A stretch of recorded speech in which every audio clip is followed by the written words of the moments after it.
Hello everyone, नमस्कार। आज के लेक्चर में हम बात करेंगे एफ टेस्ट और टी टेस्ट के बारे में। ये दोनों ही टेस्ट रिसर्च के लिए बड़े इम्पोर्टेंट है। एफ टेस्ट और टी टेस्ट ज़्यादातर जो है स्टैटिस्टिकल डेटा कलेक्ट करने के लिए, स्टैटिस्टिकल रिसर्च के लिए ये बड़े काम आते हैं। तो आइए शुरू करते हैं। एफ टेस्ट और टी टेस्ट क्या होते हैं, इसको रिवील करते हैं, इसको एक्सप्लोर करते हैं। Let's start. सबसे पहले इंट्रोडक्शन दे देते हैं कि एफ टेस्ट और टी टेस्ट कहाँ से आए। यदि आप नॉर्मली सिग्निफिकेंस का मतलब आपको बताना हो तो आप बताओगे कि सिग्निफिकेंस का मतलब नॉर्मल भाषा में आप बोलेंगे कि इम्पोर्टेंस है।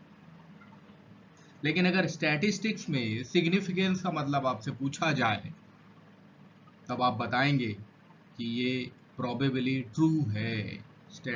सिग्निफिकेंस मतलब प्रोबेबली ट्रू, ये बात हम बोलते हैं स्टैटिस्टिक्स में। तो अगर हम इन टेस्ट की बात करते हैं तो यहाँ सिग्निफिकेंस का बड़ा ही इम्पोर्टेंस है, प्रोबेबली ट्रू वैल्यू का बड़ा ही इम्पोर्टेंस है।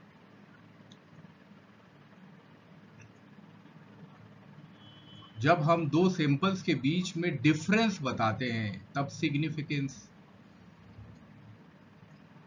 का इम्पोर्टेंस होता है।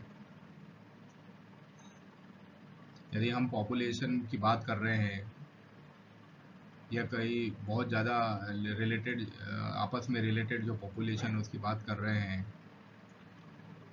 तब हमको उनके बीच में अगर डिफरेंस बताना है दो सैंपल्स का, तब उस प्रोसीजर में सिग्निफिकेंस का बड़ा इंपॉर्टेंट रोल होता है। और तब जो टेस्ट किया जाता है दो सैंपल्स के बीच, उसको बोलते हैं टेस्ट ऑफ सिग्निफिकेंस। यदि हमको हाइपोथेसिस की टेस्टिंग दिखानी हो तो हम बता सकते हैं कि एक ऐसी प्रक्रिया है, एक ऐसी प्रोसीजर जो कि एक जैसे दिखने वाले पैरामीटर्स, हाइपोथेटिकल पैरामीटर्स को सिंपल स्टैटिस्टिक्स के द्वारा करेक्ट कर सकते हैं। इस तरह से टेस्टिंग ऑफ हाइपोथेसिस को बताया जा सकता है, जो एक जैसे दिखने वाले हाइपोथेटिकल पैरामीटर्स की सिंपल स्टैटिस्टिक्स के थ्रू टेस्टिंग की जा सकती है, करेक्ट किया जा सकता है। तो इन सिग्निफिकेंस वैल्यू को टेस्ट करने के लिए दो टेस्ट इन्वॉल्व है। इन सिग्निफिकेंस वैल्यू को, यानी कौन सा प्रोबेबली ट्रू है, ये देखने के लिए दो टेस्ट इन्वॉल्व है। पहला टी टेस्ट है, दूसरा एफ टेस्ट है।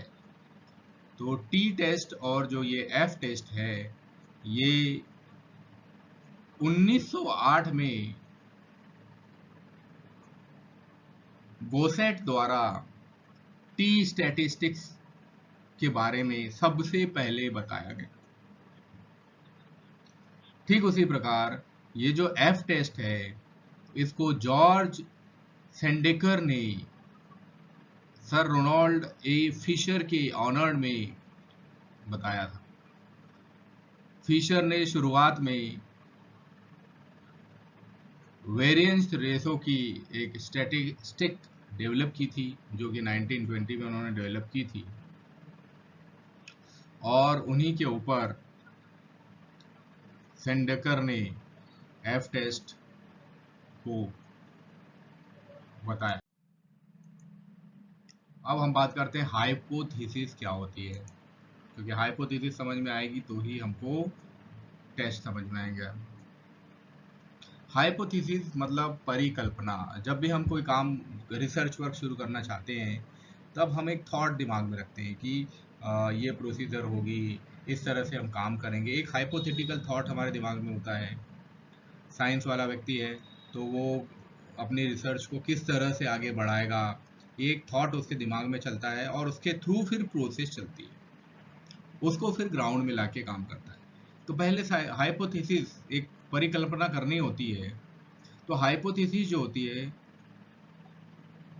स्टैटिस्टिकल अगर टेस्ट करने हो तब दो हाइपोथेसिस काम करती है।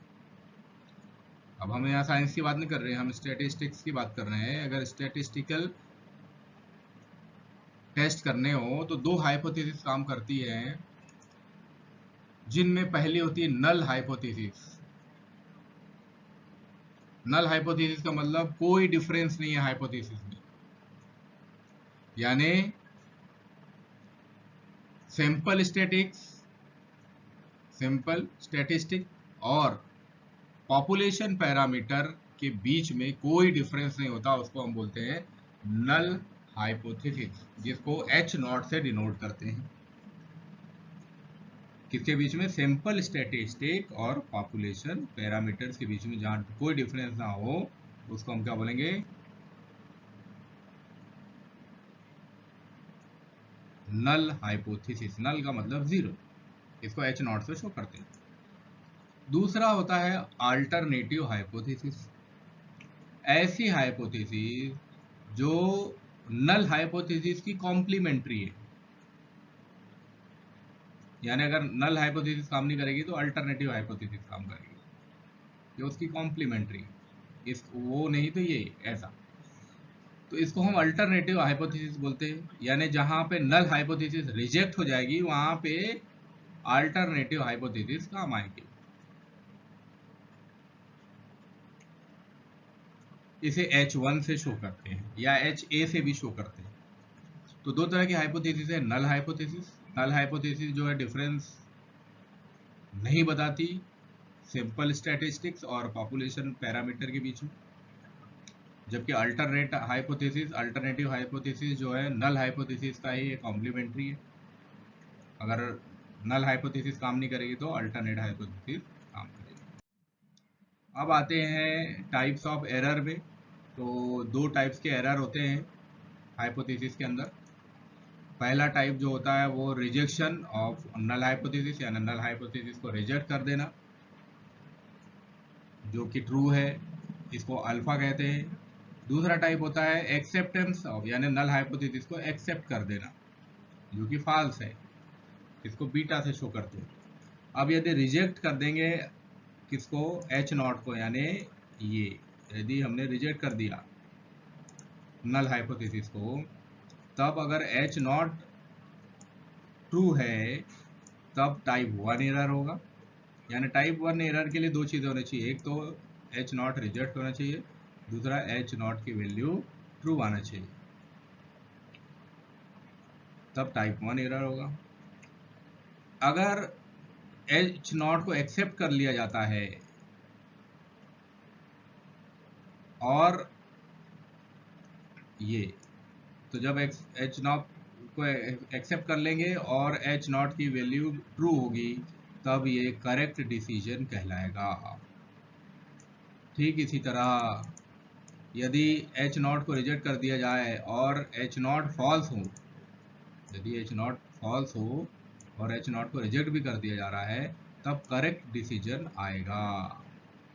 तो देख रहे हैं करेक्ट डिसीजन कहाँ कहाँ आ रहा है। H नॉट एक्सेप्ट करके H नॉट की वैल्यू अगर ट्रू रहेगी तो करेक्ट डिसीजन आएगा। H नॉट रिजेक्ट करके और H नॉट की वैल्यू फॉल्स आएगी तो करेक्ट डिसीजन आएगा। और H नॉट अगर फॉल्स है और H नॉट को एक्सेप्ट किया जा रहा है, इसका मतलब टाइप 2 एरर होगी, जो कि यहाँ बताया है कि एक्सेप्टेंस ऑफ नल हाइपोथेसिस, यानी H नॉट को एक्सेप्ट किया जा रहा है और H नॉट क्या है? फॉल्स है, विच इज फॉल्स, तब हम इसको बोलेंगे टाइप 2 एरर। ऐसे टाइप 1 एरर में देखिए rejection of null hypothesis which is true, rejection of hypothesis which is true, इसको क्या बोले? Type 1 error.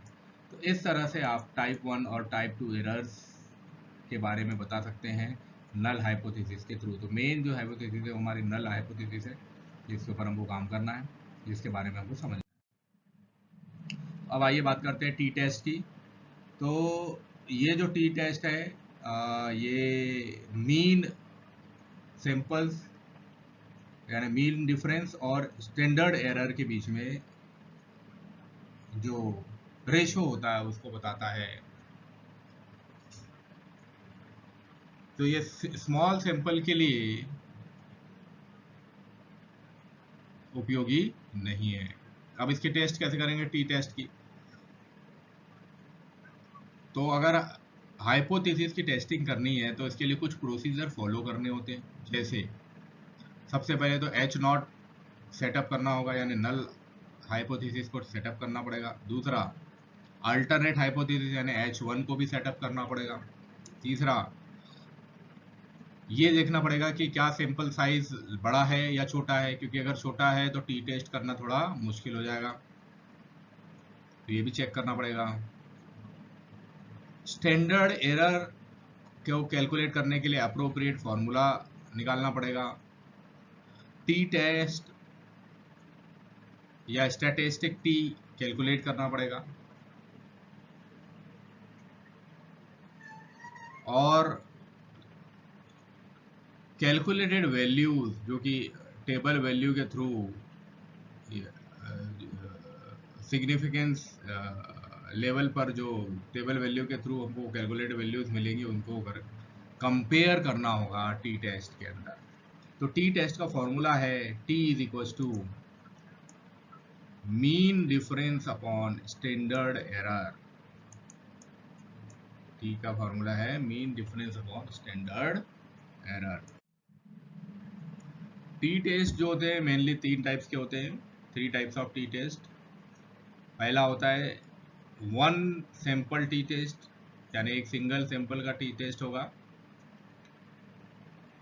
वहाँ पे एक इंडिपेंडेंट सैंपल होगा जो कि इंटरेस्ट ऑफ पॉपुलेशन से कंपेयर किया जाएगा। इसके लिए जो फॉर्मूला है टी इसको निकालने के लिए वो H not equals to M या एम नॉट होता है, जो कि गिवन ऑब्जेक्ट कहलाता है। टी का मतलब हो गया mean difference divided by error. S E का मतलब क्या हो गया? स्टैंडर्ड एरर, है ना, स्टैंडर्ड एरर। तो स्टैंडर्ड एरर को कैलकुलेट करने के लिए फॉर्मूला है S divided by root N minus one, जहाँ पे एस जो है सैंपल स्टैंडर्ड डेविएशन होता है और एन जो होता है सैंपल साइज होता है। डीएफ जो होता है वो डिग्री ऑफ फ्रीडम कहलाता है, जिसको एन माइनस वन से शो करते हैं। अगले दो टाइप है मैच्ड पेयर टी टेस्ट, यानी इसमें एक सैंपल जो रहेगा सेम रहेगा। जैसे मान लो चूहों के ऊपर अगर हमको काम करना है, चूहों के ऊपर स्टडी करनी है, तो वो मैच सैंपल के अंदर आ जाएगा। टू सैंपल टेस्ट, इसमें भी दो अलग अलग डिफरेंट सैंपल रहेंगे जिनका टेस्ट किया जाएगा। अब आ जाते हैं एफ टेस्ट पर। एफ टेस्ट जो होता है ये रेशो होता है ग्रुप मीन स्क्वायर और मीन स्क्वायर के बीच में। तो इसका फॉर्मूला हो जाता है F is equal to mean square between samples, यानी सैंपल के बीच का mean square divided by mean square within sample, sample के अंदर का मीन स्क्वायर। अब इसके एप्लीकेशन की बात कर लेते हैं। तो टी टेस्ट जो है इसका उपयोग फैक्टर्स के रोल को स्टडी करने में किया जाता है। इसके अलावा दो ड्रग्स को कंपेयर करने में भी इसका उपयोग किया जाता है, जो कि सेम पर्सन को दो अगर ड्रग दी जा रही है तो उसको कंपेयर करने, उसके इफेक्ट को कंपेयर करने में भी टी टेस्ट का उपयोग कर सकते हैं। लेबोरेटरी टेक्निक्स, अगर एक लेबोरेटरी में दो अलग अलग टेक्निक्स का उपयोग कर रहे हैं तो उनको कंपेयर करने में भी टी टेस्ट का उपयोग कर सकते हैं। एफ टेस्ट का उपयोग दो इंडिपेंडेंट सैंपल्स को टेस्ट करने के लिए, जो कि नॉर्मल पॉपुलेशन सेम वेरिएशन वाली होगी, वेरिएंस वाली होगी, उस नॉर्मल पॉपुलेशन के दो इंडिपेंडेंट सैंपल्स को टेस्ट करने के लिए एफ टेस्ट का उपयोग करेंगे। इसके अलावा दो इंडिपेंडेंट एस्टिमेट्स जो कि पॉपुलेशन वेरिएंस से होंगे, होमोजीनियस या हेट्रोजीनियस भी हो सकते हैं, उनको टेस्ट करने के लिए एफ टेस्ट का उपयोग करेंगे, दो इंडिपेंडेंट एस्टिमेट्स।